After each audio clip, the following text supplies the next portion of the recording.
Et bonjour, bienvenue pour cette nouvelle vidéo de l'actualité de votre boutique à Jeux Barjo Bordeaux.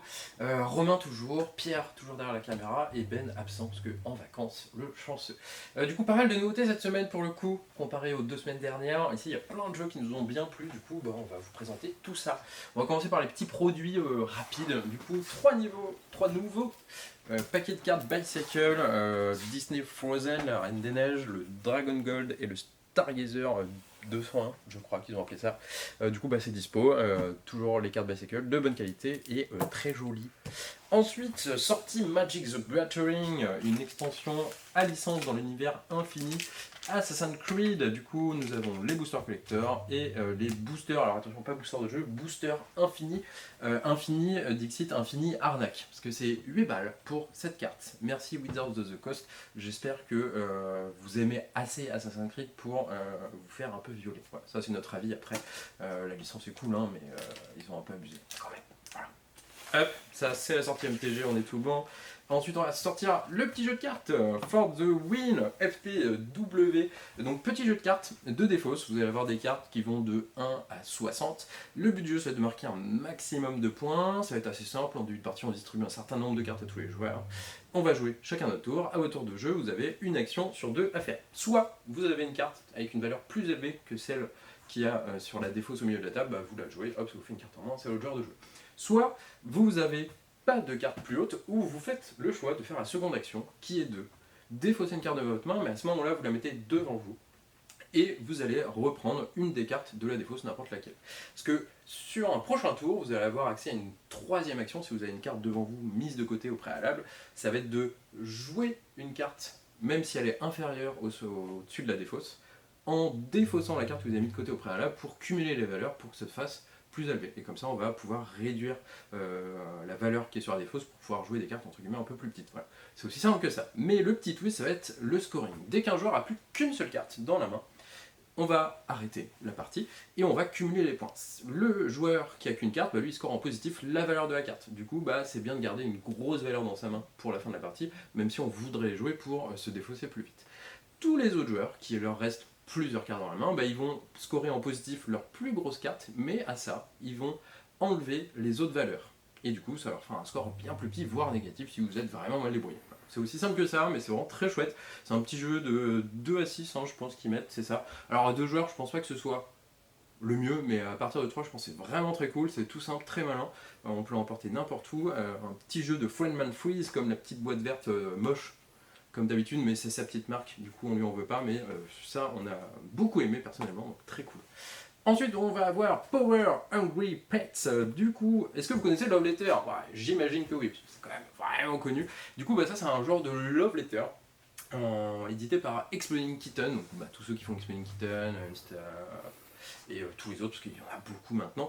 Du coup ils ont pris pratiquement la même chose que Love Letter, c'est à peu près les mêmes règles. Il faut être soit le joueur qui est le dernier en vie sur une manche, soit le joueur qui a la carte la plus grosse valeur. Vous allez avoir des cartes de différentes valeurs avec certains pouvoirs. On retrouve des pouvoirs de Love Letter, mais aussi il va y avoir de nouveaux pouvoirs qui vont être un peu plus chaotiques, un peu plus zizaniques, pour que les jeux quand même se différencient. Après il y a l'univers aussi qui compte, c'est la petite patte graphique de Exploding Kitten qu'on aime bien, toujours aussi loufoque. Donc si vous avez bien aimé Love Letter et que vous voulez un truc à peu près pareil mais quand même différent, n'hésitez pas, ça c'est dispo, Power Hungry Pets. Ensuite, un petit jeu enfant, 3 petits chats. Du coup ça c'est un petit éditeur qu'on travaille pas vraiment avec lui, mais comme il passe par un autre où on travaille avec lui, on a pris ça parce que c'est vraiment très chouette. Déjà, petite boîte, c'est 10 €, ça peut être à partir de 3, 5 ou 6 ans, donc c'est vraiment pour jouer avec les enfants en famille. Ça va être assez simple, c'est un petit jeu de cartes avec des petits chats tout mignons. Le but du jeu, ça va être de faire des brelans de chats. Donc vous allez avoir une main de cartes, et autour du jeu, vous piochez une carte parmi plusieurs sur une rivière, et vous allez pouvoir jouer devant vous un brelan de 3 chats identiques, donc ça vous fera un point tout simplement. Ou alors vous jouez une carte action, parce qu'il va y avoir des cartes action qui nous permettent de reprendre n'importe quel chat. Ou une carte joker qui dans un brelan compte pour n'importe quel chat. Vous allez pouvoir voler des cartes dans la main des autres, piocher plus de cartes et rejouer, etc. Voilà. C'est aussi simple que ça. Du coup il y a plusieurs variantes pour que ce soit accessible à partir de 3, 5, 6 ans.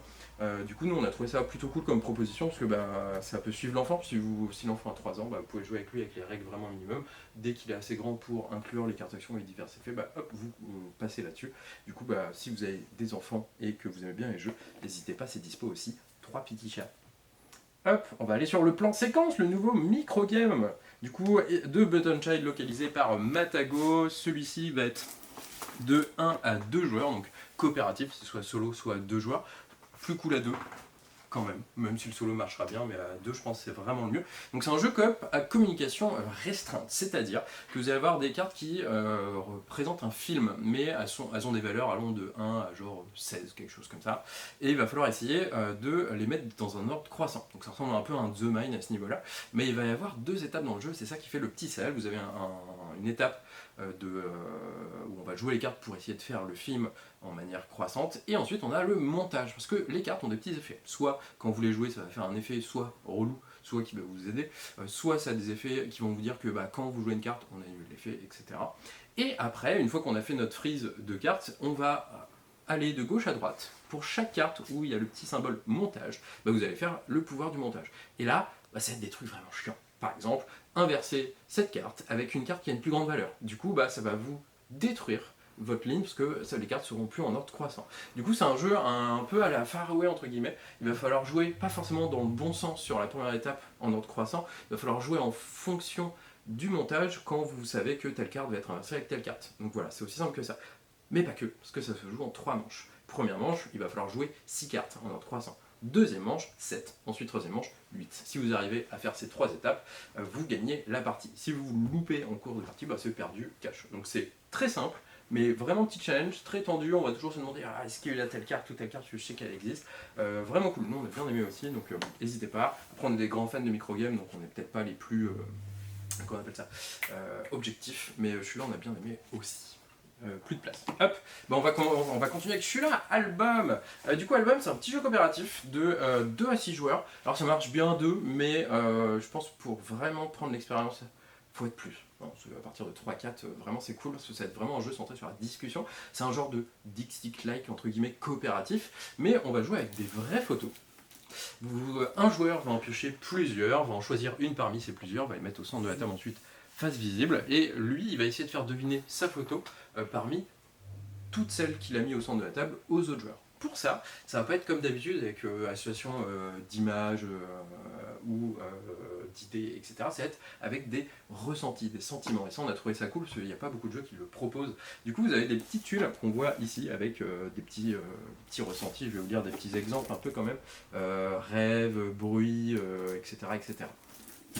Et ce joueur va choisir certains sentiments comme ça et va les mettre ici, sur cette graduation. Si la carte me fait vraiment rêver, je vais placer le petit adjectif, le petit ressenti rêve en 5, et du coup ça me fait que cette carte me fait vraiment rêver par rapport aux autres. Voilà, aussi simple que ça. Du coup ça va générer toute une petite discussion autour de la table, on va apprendre un peu des uns des autres, on va échanger, donc vraiment on a bien aimé, se propose quelque chose qui n'est pas trop fait, du coup on l'a pris, et nous on est convaincus que c'est vraiment cool. Ensuite, on a Trail of Tucana.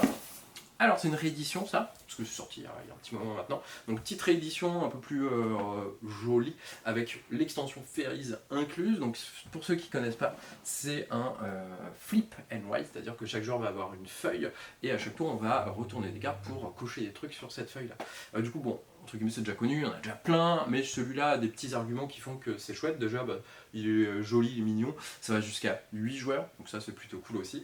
Et départ légèrement asymétrique sur les feuilles, ou vraiment asymétrique avec des plus grosses feuilles si vous le voulez. Donc il y a une très bonne rejouabilité, parce qu'en plus vous avez deux types d'objectifs que vous pouvez mixer ou en mettre qu'un seul type à chaque partie. Et en termes de mécanique, c'est assez simple. À chaque tour, vous allez retourner 2 cartes qui représentent des types de territoires, et vous allez devoir tracer une ligne entre ces 2 territoires sur votre feuille.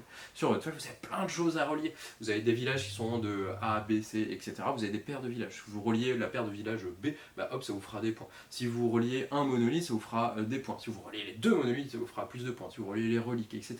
Du coup, il y a vraiment pas mal de voies à la victoire. C'est très simple, mais c'est assez profond, entre guillemets, pour que l'expérience soit cool. Donc n'hésitez pas, si vous aimez ce genre de jeu, c'est très bien. Et le dernier, le gros Barbarian's Kingdom.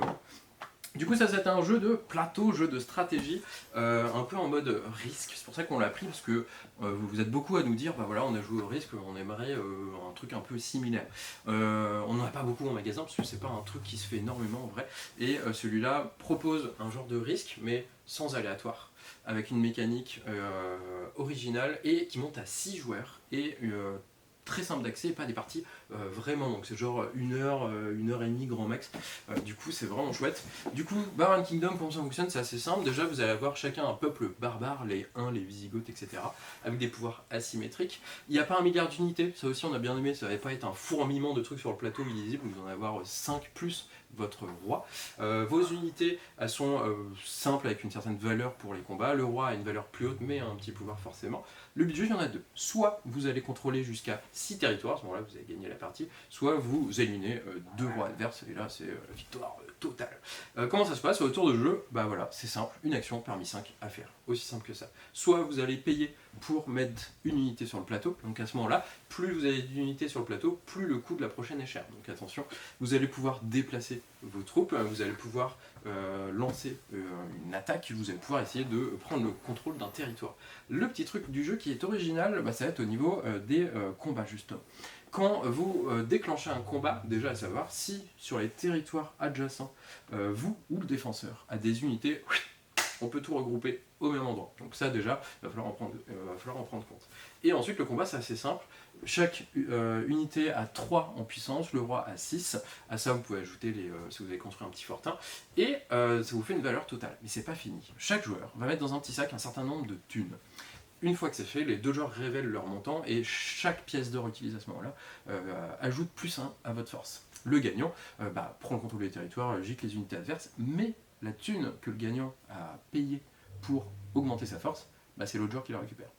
Du coup, vous le nourrissez. Du coup, il va falloir faire attention quand même. Parce que si vous payez 8 pour avoir le contrôle de ces territoires-là, lui, il va avoir 8 pièces d'or et il fera peut-être un truc plus malin en mode je paye 4 là pour te prendre tes 2 territoires au lieu d'un. Donc ça va être tout un petit truc comme ça, c'est super simple d'accès, mais pas mal de petites réflexions. Nous, on est fans, vraiment très cool. La DA est sympa sans plus, mais vraiment, nous, on a beaucoup aimé cette simplicité pour un jeu comme ça et qui monte jusqu'à 6 joueurs surtout. Ça, c'est un gros atout. Voilà. Du coup, on a fait le tour des nouveautés de mémoire. Parlons des offres, parce qu'il y en a beaucoup encore, on répète. Vous avez les boîtes Gigamic, les boîtes métal ou à Biseau. Si vous en achetez 2, moins 25 sur la deuxième. Si vous en achetez 3, moins 25 sur la deuxième, moins 50 sur la troisième. Pareil pour les minigames de Yellow, Time Bomb, Shoten Totem, 1%, etc. Vous en achetez 2, moins 25, vous en achetez 3, moins 25 et moins 50 sur le troisième. Vous avez une nouvelle offre, parce que elle est jolie, donc elle est jolie, on a fait un truc cool quoi, pour une fois. Tous les jeux que vous voyez là, hop, tout ce petit tour ici même. Donc il y a quand même du choix des gros jeux. Comme l'indique, vous en achetez 2. Le moins cher des 2 est 100% remboursé. Donc ça c'est quand même plutôt chouette. Alors après attention, 100% remboursé, pas par nous, il faudra envoyer la facture par lettre à Asmodée, c'est eux qui font ça. Et là ils vous rembourseront direct sur votre compte.